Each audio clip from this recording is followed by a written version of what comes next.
ಜಮೀರ್ ಅಹಮದ್ ಅವ್ರು ಕಾಣಿಸ್ತಾನೆ ಇಲ್ಲ. ಜಮೀರ್ ಅಹಮದ್ ಖಾನ್ ಅವ್ರಿಗೆ ಮುಖ ಇದೆಯಾ ಹೋಗಕ್ಕೆ? ಇದೆಯಾ ಅವ್ರಿಗೆ ಮುಖ ಹೋಗಕ್ಕೆ? ಈಗ ಅಲ್ಪಸಂಖ್ಯಾತರು ಮುಸಲ್ಮಾನ ಸಮುದಾಯದ ಧೀಮಂತ ನಾಯಕ ಯಾರು? ಒಂದ್ 4 ಜನರ ಹೆಸರು ಕೊಡಿ ಅಂತಂದ್ರೆ ಮೊದಲನೇ ಹೆಸರು ಯಾರ್ದು ಹೇಳ್ತೀರಿ? ಜಮೀರ್ ಅಹಮದ್ ಖಾನ್ ಅವ್ರದ್ದು ಹೇಳ್ತೀರಿ. ಆಮೇಲೆ ಉಳ್ದವ್ರೆಲ್ಲ ಖಾದರ್ ಅವರು ಮತ್ತೆ ಹ್ಯಾರಿಸ್ ಅವರು ಇವರು ಎಲ್ಲರೂ, ತನ್ವೀರ್ ಸೇಠ್ ಅವರು ಇವರು. ಜಮೀರ್ ಅಹಮದ್ ಖಾನ್ ಅವರೇ ಈ ಬೆಂಕಿ ಹಚ್ಚಿದ್ದು. ಬೆಂಕಿ ಅಂದ್ರೆ ಲಿಟ್ರಲ್, ನನ್ನ ಶಬ್ದಾರ್ಥಕ್ಕೆ ಹೋಗ್ಬೇಡಿ, ಭಾವಾರ್ಥಕ್ಕೆ ಹೋಗಿ ಅಷ್ಟೇ. ಸೊ ಈ ಒಂದು ಟಿಕೆಟ್ ನ ಬೆಂಕಿ ಜಮೀರ್ ಅಹಮದ್ ಖಾನೇ ಹಚ್ಚಿದ್ದು ದಾವಣಗೆರೆ ದಕ್ಷಿಣದಲ್ಲಿ. ಹೌದು, he was the one. Davanagere ದಕ್ಷಿಣದಲ್ಲಿ ಅಲ್ಪಸಂಖ್ಯಾತರು ಕೊಡಿ. ಕಳೆದ ಹಲವಾರು ವರ್ಷಗಳಿಂದ ಶಾಮನೂರು ಶಿವಶಂಕರಪ್ಪ ಅವರಿಗೆ ಸಪೋರ್ಟ್ ಮಾಡ್ಕೊಂಡು ಬಂದಿದ್ದಾರೆ. ಅವ್ರ ಕಾಲ ನಂತರ ಈ ಕೊಡಿ ಅಂತ ಕೇಳಿದ್ದು ಮೊದಲಿಗೆ ಯಾರು? ಜಮೀರ್ ಅಹಮದ್ ಖಾನ್. ಸೊ ಕೇಳಿದ ಮೇಲೆ ನಡೆದಂತಹ ಬೆಳವಣಿಗೆಗಳು ಏನು? ಮಲ್ಲಿಕಾರ್ಜುನ್ ಅವರು ತಿರುಗೇಟ್ ಕೊಟ್ಟರು. ಮಲ್ಲಿಕಾರ್ಜುನ್ ಅವರು ತಿರುಗೇಟ್ ಕೊಡ್ಲಿಲ್ಲ, ಬಹಳಷ್ಟು ಫೈಟ್ ನಡೆಯಿತು. ಆದ್ರೆ ಕೊನೆಗೂ ಕೂಡ ಸಾಮಾಜಿಕ ನ್ಯಾಯ ಮತ್ತು ಯಾವ ಸಮುದಾಯ ಕಾಂಗ್ರೆಸ್ ಪಾರ್ಟಿಯನ್ನ ಇನ್ನಿಲ್ಲದಂತೆ ಸಪೋರ್ಟ್ ಮಾಡಿ ಇವತ್ತು ಅಧಿಕಾರಕ್ಕೆ ತಂದಿದೆ. ನಾಟ್ ಓನ್ಲಿ ಮುಸಲ್ಮಾನ ಸಮುದಾಯ, ಎಲ್ಲ ಸಮುದಾಯಗಳು ಕೂಡ ಈ ಬಾರಿ ಕಾಂಗ್ರೆಸ್ ಪಕ್ಷಕ್ಕೆ ಮತ ಹಾಕಿವೆ. ಆದರೆ ಕಾಂಗ್ರೆಸ್ ಸಮುದಾಯವನ್ನ ಬಿಟ್ಟು ಮುಸಲ್ಮಾನ ಸಮುದಾಯ ಬೇರೆ ಬೇರೆ ಪಕ್ಷಕ್ಕೆ ಹೋಗೋದಿಲ್ಲ. ಬಿಕಾಸ್ ಆಫ್ ಅವ್ರದೇ ಆದಂತಹ ಬೇರೆ ಬೇರೆ ವಿಚಾರಗಳಲ್ಲಿ ಅವ್ರಿಗಿರುವಂತಹ ಅಭಿಪ್ರಾಯಗಳಾಗಿರ್ಬೋದು ಅಥವಾ ಅವರ ವಿರುದ್ಧದ ಕೆಲವು ತತ್ವ ಸಿದ್ಧಾಂತಗಳಾಗಿರ್ಬೋದು. ಅದಕ್ಕೆ ಬಹಳಷ್ಟು ರೀಸನ್ಸ್ ಇವೆ. ಸೊ ಈ ಬಾರಿ ಕೊಡಿ ಮುಸಲ್ಮಾನರಿಗೆ ಅಂತ ಜಮೀರ್ ಅಹಮದ್ ಖಾನ್ ಅವರೇ ಬೆಂಕಿ ಹಚ್ಚಿದ್ರು. ಆ ಬೆಂಕಿ ದಗದಗ ಅಂತ ಜ್ವಾಲಾಮುಖಿಯಾಗಿ ಉರಿತಾ ಇದೆ. ಈ ಸಂದರ್ಭದಲ್ಲಿ ಸಿದ್ದರಾಮಯ್ಯನವರು ಏನು ಸಾಮಾಜಿಕ ನ್ಯಾಯ ಅಂತ ಹೇಳ್ತಾರೆ, ಅವರು ಬಂದು ಕುಟುಂಬದ ಸದಸ್ಯರಿಗೇನೆ ಟಿಕೆಟ್ ಘೋಷಣೆ ಮಾಡಿ ದೊಡ್ಡ ಮೆರವಣಿಗೆಯಲ್ಲಿ ನಾಮಪತ್ರ ಎಲ್ಲ ಸಲ್ಲಿಕೆ ಮಾಡಿದ್ರು. ಹೌದು, ಅದಾದ್ಮೇಲೆ ಏನಾಯ್ತು, ಈಗ ಸಾದಿಕ್ ಪೈಲ್ವಾನ್ ಅವರ ಶಕ್ತಿ ಸಾಮರ್ಥ್ಯಗಳ ಬಗ್ಗೆ ಈಗಾಗಲೇ ಎಲ್ಲಾ ಕಡೆ ಚರ್ಚೆ ನಡೀತಾ ಇದೆ. ಮತ್ತು ಪೈಲ್ವಾನ್ ಅವರ ಈ ಒಂದು ಎಂಟ್ರಿಯಿಂದಾಗಿ ಇಬ್ಬರ ಜಗಳದಲ್ಲಿ 3ನೇ ಅವ್ರಿಗೆ ಲಾಭ ಅನ್ನೋ ತರದಲ್ಲಿ ಬಿಜೆಪಿಗೆ ತುಂಬಾ ಪ್ಲಸ್ ಪಾಯಿಂಟ್ ಇದೆ, ಬಿಜೆಪಿಯ ತಕ್ಕಡಿ ಜಾಸ್ತಿ ತೂಗ್ತಾ ಇದೆ ಅನ್ನುವಂತಹ ವಿಶ್ಲೇಷಣೆಗಳು ಮತ್ತು ಸಮೀಕ್ಷೆಗಳು ಹೊರಗಡೆ ಬರ್ತಾ ಇರೋದ್ರಿಂದ ಶತಾಯ ಗತಾಯ ಸಾದಿಕ್ ಪೈಲ್ವಾನ್ ಅವರನ್ನ ನಾಮಪತ್ರ ಹಿಂಪಡೆಯಿಸಲೇಬೇಕು ಅಂತ ಇವತ್ತು ರಿಜ್ವಾನ್ ಅರ್ಷದ್ ಮತ್ತು ಸಲೀಂ ಅಹಮದ್ ಅವರನ್ನ ಕಳಿಸಿದ್ದಾರೆ. ಆದ್ರೆ ಜಮೀರ್ ಅಹಮದ್ ಖಾನ್ ಬಂದಿಲ್ಲ. ಜಮೀರ್ ಅಹಮದ್ ಖಾನ್ಗೆ ಮುಖ ಇಲ್ಲ. ಜಮೀರ್ ಅಹಮದ್ ಖಾನ್ ಏನಾದ್ರೂ ಇವತ್ತು ಅಲ್ಲಿಗೆ ಹೋಗಿದ್ದಿದ್ರೆ ನಿಜಕ್ಕೂ ಕೂಡ ಅಲ್ಲಿನ ಜನ ಅವ್ರನ್ನ ಸುಮ್ನೆ ಬಿಡ್ತಾ ಇರ್ಲಿಲ್ಲ. ಮತ್ತು ಬದ್ಧತೆ ಇಲ್ಲದ, ಯಾವುದೇ ರೀತಿಯಾದಂತಹ ಕಾಳಜಿ ಇಲ್ಲದಂತಹ, ಕೇವಲ ಅಧಿಕಾರಕ್ಕೋಸ್ಕರ ಅಂಟಿಕೊಂಡಂತಹ, ಅಧಿಕಾರಕ್ಕೋಸ್ಕರ ಎಲ್ಲರಿಗೂ ಜಿ ಹುಜೂರ್ ಅಂತ ಸಲಾಂ ಹೊಡ್ಕೊಂಡು ಓಡಾಡುವಂತಹ ಜಮೀರ್ ಅಹಮದ್ ಖಾನ್ ಅನ್ನುವ ಹಣೆ ಪಟ್ಟಿ ಅವರಿಗೆ ಕಟ್ತಾ ಇದ್ರು. ಹೀಗಾಗಿ ಅವನ್ ನೈತಿಕತೆ ಬೇಕಲ್ಲ. ಯಾವ ವಿಚಾರಕ್ಕೋಸ್ಕರ ನಾನೇ ಒಂದು ಅಡಿಗಲ್ಲ ಹಾಕಿದ್ನೋ, ಇವತ್ತು ಹೋಗಿ ನಾನು ಇಲ್ಲ ಬೇಡ ನೀವು ನಿಂತ್ಕೋಬೇಡಿ ನಾಮಪತ್ರ ವಾಪಸ್ ತೆಗೆದುಕೊಳ್ಳಿ ಅಂತ ಯಾವ ಮುಖ ಇಟ್ಕೊಂಡು ಹೋಗಿ ಹೇಳ್ತಾರೆ? ಅದನ್ನ ಆ ಸಮುದಾಯ ಹೆಂಗ್ ಕೇಳುತ್ತೆ? ಅಲ್ಲಿ ಜಮೀರ್ ಅಹಮದ್ ಖಾನ್ ಹೋಗಿದ್ದಿದ್ರೆ ನಿಜಕ್ಕೂ ಕೂಡ ಅದು ಅವರ ಆ ಸಮುದಾಯಕ್ಕೆ ಅವ್ರು ಮಾಡುವಂತ ಅತಿ ದೊಡ್ಡ ಅನ್ಯಾಯ. ಅದ ಅವ್ರಿಗೆ ಗೊತ್ತಿರೋದ್ರಿಂದಲೇ ಅವರು ಇಂಟರ್ಫಿಯರ್ ಆಗಿಲ್ಲ, ಬಂದಿಲ್ಲ. ಮತ್ತೆ ಇನ್ನೊಂದೇನು ಅಂತಂದ್ರೆ, ತಮ್ಮ ಸಮುದಾಯಗಳಿಗೋಸ್ಕರ ತಾವು ನಿಂತ್ಕೊಳ್ದೇ ಇದ್ರೆ ನೀವೆಂತ ಲೀಡರ್ ಜಮೀರ್ ಅಹಮದ್ ಖಾನ್ ಅವ್ರೆ? ನೀವೆಂತ ಮುಸಲ್ಮಾನ ಸಮುದಾಯದ ಲೀಡರ್? ನೀವು ಬೇರೆ ಬೇರೆ ಸಮುದಾಯಗಳ ಹಕ್ಕುಗಳ ಮತ್ತು ಅವರ ವಿಚಾರಗಳಿಗೆ ಸಂಬಂಧಪಟ್ಟಂತೆ ಸಮುದಾಯದ ನಾಯಕರು ಹೆಂಗ್ ನಿಂತ್ಕೊಳ್ತಾರೆ? ನಿನ್ನೆ ಫ್ರೀಡಂ ಪಾರ್ಕ್ ಅಲ್ಲಿ ದೊಡ್ಡ ಹೋರಾಟ ನಡೀತು, ಜೈ ಭೀಮ್ ಅಂತ.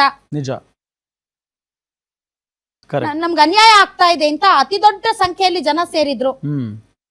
ಸ್ವತಃ ಆ ಸಮುದಾಯದ ನಾಯಕರುಗಳು ಬಸ್ಗಳಲ್ಲಿ ಎಲ್ಲಾರನ್ನು ತಂದು ಕೂರಿಸಿದ್ರು ಫ್ರೀಡಂ ಪಾರ್ಕ್ ಅಲ್ಲಿ. ಅವ್ರ ಪರ ನಿಂತ್ರು, ಅವ್ರ ಹಕ್ಕುಗಳಿಗೋಸ್ಕರ ಹೋರಾಟ ಮಾಡಿದ್ರು. ನೀವೇನ್ ಮಾಡ್ತಾ ಇದ್ರಿ ಜಮೀರ್ ಅಹಮದ್ ಖಾನ್ ಅವ್ರೆ?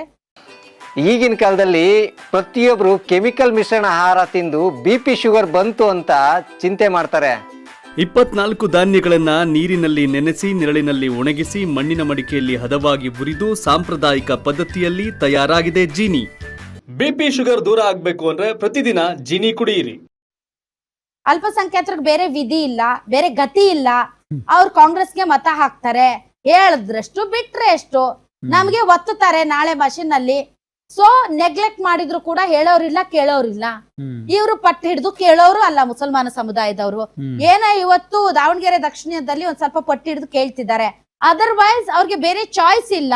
ಹೌದು, ನಿಮ್ಮ ಸಮುದಾಯದ ಪರವಾಗಿ ನೀವು ನಿಂತು ನಿಮ್ಮ ಸಮುದಾಯದ ಪರವಾಗಿ ಹೋರಾಟ ಮಾಡಿ ನಿಮ್ಮ ಸಮುದಾಯಕ್ಕೆ ಬೇಕಾದದ್ದನ್ನ ಕೊಡಿಸೋದಕ್ಕೆ ಶಕ್ತಿ ಸಾಮರ್ಥ್ಯ ಇಲ್ಲದೆ ಇರುವಂತ ನೀವೆಲ್ಲ ಲೀಡರ್ಸ್? ನೀವು ಎಂತ ಸೀಮೆಲೆ ಲೀಡರ್ ನೀವು ಜಮೀರ್ ಅಹಮದ್ ಖಾನ್ ಅವ್ರೆ?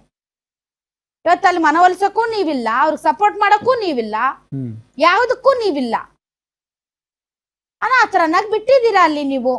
ಆಮೇಲೆ ರಿಜ್ವಾನ್ ಅರ್ಷದ್ ಮತ್ತು ಸಲೀಂ ಅಹಮದ್ ಏನ್ ಮುಖ ಇಟ್ಕೊಂಡು ಹೋಗಿದ್ದೀರಿ ಅಲ್ಲಿ ನೀವು? ನಿಮ್ಗೆ ನಿಜಕ್ಕೂ ಕೂಡ ಮಾತಾಡೋದಕ್ಕಲ್ಲಿ ನೈತಿಕತೆ ಇದೆಯಾ? ಯಾಕೆ ಅವ್ರ ನಾಮಪತ್ರ ವಾಪಸ್ ತೆಗೆದುಕೊಳ್ಬೇಕು? ಒಂದು ವ್ಯಾಲಿಡ್ ರೀಸನ್ ಹೇಳಿ ನೋಡೋಣ. ಯಾಕೆ ತಗೋಬೇಕು ಅವರು ವಾಪಸ್ಸು? ಒಂದ್ ಬೇಕಲ್ಲ ಒಂದ್ ಕಾರಣ ಹೌದು. ವಾಪಸ್ ತಗೊಳ್ಳೋದಕ್ಕೆ. ನಿಜ. ಓನ್ಲಿ ಬಿಕಾಸ್ ಪಕ್ಷ ಪದೇ ಪದೇ ಅನ್ಯಾಯ ಮಾಡಿದ್ರು ಕೂಡ, ಪಕ್ಷ ಪದೇ ಪದೇ ಟಿಶ್ಯೂ ಪೇಪರ್ ತರ ಬಳಸ್ಕೊಂಡು ಬಿಸಾಕಿದ್ರು ಕೂಡ ಅದೇ ನಮ್ಗೆ ದೊಡ್ಡ ಸೌಭಾಗ್ಯ ಅಂತ ಮತ್ತೆ ಆ ಟಿಶ್ಯೂ ಪೇಪರ್ ಅನ್ನ ಮುಖಕ್ಕೆ ಒರೆಸ್ಕೊಳ್ಳಕ್ಕೆ ಏನ್ ಮುಸಲ್ಮಾನ್ ಸಮುದಾಯದವ್ರ ಬುದ್ಧಿ ಇಲ್ವಾ? ಏನ್ ಮುಖ ಇಟ್ಕೊಂಡು ಹೋಗಿದ್ದಾರೆ? ಓನ್ಲಿ ಬಿಕಾಸ್ ಏನೋ ಮುಖ್ಯಮಂತ್ರಿಗಳು ಹೇಳಿ ಕಳಿಸಿದ್ದಾರೆ ಅಂತ ಹೋಗಿರ್ತಾರೆ. ಅವ್ರೇನು ತುಂಬಾ ಮನಸ್ಸಿಂದ ಹೋಗಿರ್ಲಿಕ್ಕಿಲ್ಲ. ಏನ್ ಮೆಸೇಜ್ ಕೊಡ್ತಾ ಇದೀರಿ ನಿಮ್ ಸಮುದಾಯಗಳಿಗೆ? ನೀವು ಹೋಗಿ ನೀವು ಮುಸಲ್ಮಾನ ಮುಖಂಡರುಗಳು, ನೀವು ಏನ್ ಮೆಸೇಜ್ ಕೊಡ್ತಾ ಇದ್ದೀರಿ? ಬೇರೆ ವಿಚಾರಗಳಲ್ಲಿ ಸಲೀಂ ಅಹಮದ್ ಅವರು ಇಷ್ಟು ದೊಡ್ಡ ಭಾಷಣ ಹೊಡಿತೀರಲ್ಲ, ಈ ವಿಚಾರದಲ್ಲಿ ಹೋಗಿ ಏನ್ ಭಾಷಣ ಹೊಡೆದ್ರಿ? ಅಲ್ಲಿ ಸರಿಯಾಗಿ ಮಂಗಳಾರತಿ ಎತ್ ಕಳ್ಸಿದ್ರು ತಾನೇ ನಿಮ್ಗೆ. ಗೋ ಬ್ಯಾಕ್ ಅಂತ ಘೋಷಣೆ ಕೂಗಿದ್ರು. ಹೌದು. ಬಂದ್ಬಿಟ್ಟಿದ್ರೆ ಇವತ್ತು ದೊಡ್ಡ ಲೀಡರ್ಸ್ ತರ ಪಟಾಲಮ್ಮನ್ನ ಕರ್ಕೊಂಡು, ಬೇಡ ನಮ್ ಜೊತೆಗೆ ನಿಲ್ದೇ ಇರುವಂತ ನೀವ್ ಎಂತ ಲೀಡರ್ಸ್, ನೀವೇನ್ ಬೇಕಾಗಿಲ್ಲ ಹೊರಡಿ, ಗೊತ್ತಿದೆ ನಮ್ಗೆ ಹೋರಾಟ ಮಾಡೋದು ಅಂತ. ಆಗ ನೋಡಿದ್ರೆ ಸಾದಿಕ್ ಪೈಲ್ವಾನ್ ಗೆಲ್ತಾರೋ ಸೋಲ್ತಾರೋ ಅದು ಬೇರೆ ವಿಚಾರ. ಬಟ್ ಆ ಮನುಷ್ಯ ನಿಂತಿರುವಂತಹ ಆ ಒಂದು ದೃಢ ನಿರ್ಧಾರ ಇದೆಯಲ್ಲ, ಅದನ್ನ ನಾನು ಅಪ್ರಿಶಿಯೇಟ್ ಮಾಡ್ತೀನಿ. ಗೊತ್ತು ಅವ್ರಿಗೆ Shamanur family is not a small family. ಅವ್ರಿಗಿರುವಂತಹ ಹಣ ಬಲ, ತೋಳ್ ಬಲ, ಅವ್ರಿಗಿರುವಂತಹ ರಾಜಕೀಯ ಬಲ ಸೇರಿದಂತೆ ಪ್ರತಿಯೊಂದು ಕೂಡ ಅವೆಲ್ಲವೂ ಗೊತ್ತಿದ್ದು ಕೂಡ ಅವರು ಫ್ಯಾಮಿಲಿಯ ವಿರುದ್ಧ ಹೋರಾಟಕ್ಕೆ ನಿಂತಿದ್ದಾರೆ. ಇಟ್ಸ್ ನಾಟ್ ಫ್ಯಾಮಿಲಿಯ ವಿರುದ್ಧ. ನನಗೆ ದಕ್ಕಬೇಕಾಗಿರುವಂತಹ ಹಕ್ಕು ಅಂತ ಅವ್ರು ಹೋರಾಟ ಮಾಡ್ತಾ ಇರೋದಷ್ಟೇ. ಹೌದು. ಸೊ ಕಡೆ ಕ್ಷಣವರೆಗೂ ಮನೆ ಒಲಿಸುವಂತ ಪ್ರಯತ್ನ ಪಟ್ರು. ಸೋಷಿಯಲ್ ಮೀಡಿಯಾದಲ್ಲಿ ವಾಪಸ್ಸು ತಗೊಂಡ್ರು ಅನ್ನುವಂತ ಸುದ್ದಿ ಓಡಾಡ್ತು. ಬಟ್ ಅವ್ರು ಮತ್ತೆ ಲೈವ್ ಬಂದು ಇಲ್ಲ ನಾನು ವಾಪಸ್ ತಗೊಂಡಿದ್ದಿಲ್ಲ, ನಾನು ಕಣದಲ್ಲೇ ಇದ್ದೀನಿ ಅನ್ನುವಂತ ಸ್ಪಷ್ಟ ಮಾತನ್ನ ಹೇಳಿದ್ದಾರೆ. ಬಟ್ ದಾವಣಗೆರೆ ದಕ್ಷಿಣದ ಇತಿಹಾಸವನ್ನ ನೋಡಿದ್ರೆ ಇಲ್ಲಿಯವರೆಗೆ ಯಾವ ಮುಸಲ್ಮಾನ ಅಭ್ಯರ್ಥಿ ಕೂಡ ಗೆದ್ದಿಲ್ಲ. ಹೌದು. ಆದ್ರೆ ಬೇರೆ ಅಭ್ಯರ್ಥಿ ಗೆಲ್ಲೋದಕ್ಕೆ ಮುಸಲ್ಮಾನ ಸಮುದಾಯದ ಮತಗಳು ತುಂಬಾ ದೊಡ್ಡ ಪ್ರಮಾಣದಲ್ಲಿ ಸಹಾಯವಾಗಿದೆ. ಗೆಲ್ಲಿಸುವ ಶಕ್ತಿ ಇಟ್ಕೊಂಡಿರುವಂತಹ ಮುಸಲ್ಮಾನ ಸಮುದಾಯ ತಮ್ಮದೇ ಸಮುದಾಯದ ಯಾವ ಅಭ್ಯರ್ಥಿಯನ್ನು ಇಲ್ಲಿಯವರೆಗೆ ಗೆಲ್ಲಿಸಿಲ್ಲ. 1983ರಲ್ಲಿ ಇದೇ ರೀತಿ ಒಂದು ಫಲಿತಾಂಶ ಬಂದಿತ್ತು. ಬಿಕಾಸ್ ಆಫ್ ಕಾಂಗ್ರೆಸ್ ಓಟ್ಸ್ ಬೇರೆ ಕಡೆ ಹೋದ್ರಿಂದ ಕಾಂಗ್ರೆಸ್ನ ಅಧಿಕೃತ ಅಭ್ಯರ್ಥಿ ಸೋತೋಗಿದ್ರು. ಅದೇ ತರದ ವಾತಾವರಣ ಮತ್ತೆ ಸೃಷ್ಟಿ ಆಗುತ್ತಾ ಗೊತ್ತಿಲ್ಲ. ಬಟ್ ಮಲ್ಲಿಕಾರ್ಜುನ್ ಅವರು ಮಾತಾಡೋದ್ ನೋಡಿದ್ರೆ ತುಂಬಾ ಸಾಫ್ಟ್ ಸ್ಪೋಕನ್, ತುಂಬಾ ಎಲ್ಲ ಸರಿ ಹೋಗುತ್ತೆ ಅನ್ನೋ ತರದಲ್ಲಿ ಅವ್ರ ಆಟಿಟ್ಯೂಡ್ ಎಲ್ಲ ನಾನು ನೋಡ್ತಾ ಇದ್ದೆ. ಬಟ್ ಅದೇನು ವರ್ಕೌಟ್ ಆದಂಗೆ ಕಾಣ್ತಾ ಇಲ್ಲ. ಡೆಫಿನೆಟ್ಲಿ ಈ ಇಬ್ಬರ ಜಗಳದಲ್ಲಿ ಶ್ರೀನಿವಾಸ್ ದಾಸ್ ಕರಿಯಪ್ಪ ಅವರಂತೂ ಫುಲ್ ಝೂಮ್ ಅಲ್ಲಿ ಇರ್ತಾರೆ.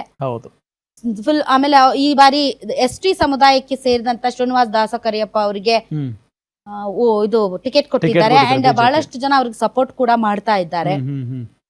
ಸ್ವತಃ ಕೆಲ ಮುಸಲ್ಮಾನ ನಾಯಕರುಗಳು ಬಿಜೆಪಿಗೆ ಸೇರ್ತಾ ಇದ್ದಾರೆ. ಇವೆಲ್ಲ ಬಹಳ ಬೇರೆ ರೀತಿಯಾದಂತಹ ಬೆಳವಣಿಗೆಗಳು. ಈ ಬೆಳವಣಿಗೆಗಳು ಕಾಂಗ್ರೆಸ್ನ ಹಿತದೃಷ್ಟಿಯಿಂದ ಒಳ್ಳೆಯ ಬೆಳವಣಿಗೆಗಳು ಅಲ್ಲ. 22 ಪಕ್ಷೇತರ ಅಭ್ಯರ್ಥಿಗಳು 22 ಪಕ್ಷೇತರ, ಅದರಲ್ಲಿ ಆಲ್ಮೋಸ್ಟ್ ಆಲ್ ಮುಸಲ್ಮಾನರೇ ಜಾಸ್ತಿ ಇದ್ದಾರೆ.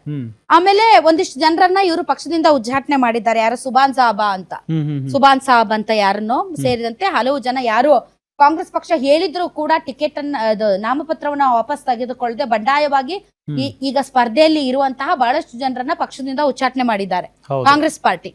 ಯಾವ್ದಾವ್ದೋ ಸ್ಥಾನಮಾನಗಳು ಇಲ್ಲಿ ಇದ್ರಂತೆ ಅವರು. ಸೊ ಅಂತ ಅವರನ್ನ ಈಗ ಉಚ್ಚಾಟನೆ ಮಾಡಿದ್ದಾರೆ. ಸಾದಿಕ್ ಪೈಲ್ವಾನ್ ಅವರು ಗೊತ್ತಿಲ್ಲ. ಸಾದಿಕ್ ಪೈಲ್ವಾನ್ ಇನ್ ಮುಂದೆ ಅವರು ಕಾಂಗ್ರೆಸ್ ಅಲ್ಲಿ ಮುಂದುವರಿಯೋದು ಕಷ್ಟ ಅಂತ ಅನ್ಸುತ್ತೆ. ಬಟ್ ಏನೇ ಆಗ್ಲಿ, ಇವತ್ತು ದಾವಣಗೆರೆ ದಕ್ಷಿಣದಲ್ಲಿ ಚರ್ಚೆ ಆಗ್ತಾ ಇರುವಂತಹ ತುಂಬಾ ಇಂಪಾರ್ಟೆಂಟ್ ಹೆಸರು ದಟ್ ಇಸ್ ಸಾದಿಕ್ ಪೈಲ್ವಾನ್.